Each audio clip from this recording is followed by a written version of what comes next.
So, as we know, tomato plants, and as I stated before, tomato plants produce these side shoots in between their main stem and their sort of main branch, leaf branch. And it's called, we call them suckers. So there's one there, there's one here. And if you let them do it, it will grow into a massive, great big bushy plant. Now we don't want them to do that because we want to encourage our tomato plant to grow off a single stem with trusses, which are these little flower trusses, and the tomatoes that will flow off those, to be produced off the single stem. And then that is normally, supposedly, the best way to produce the most tomatoes off your tomato plant.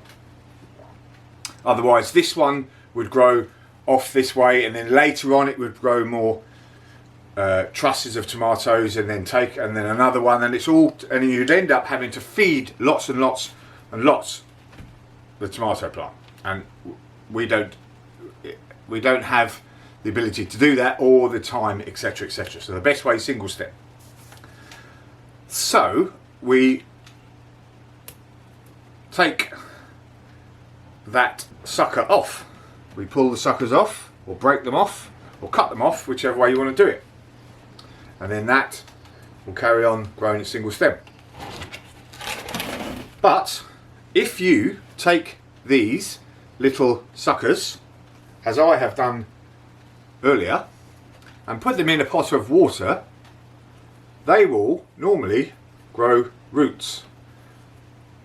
And let's take a really good one here, like that one, grow lots and lots of roots. So what I'm going to do is I'm going to put that up now in some compost. Good little hole, nice and deep, you know, all the way up, because it can grow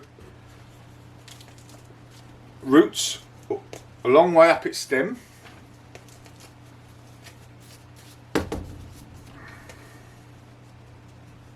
And that will now grow into another tomato plant, all for free. Job's a good one.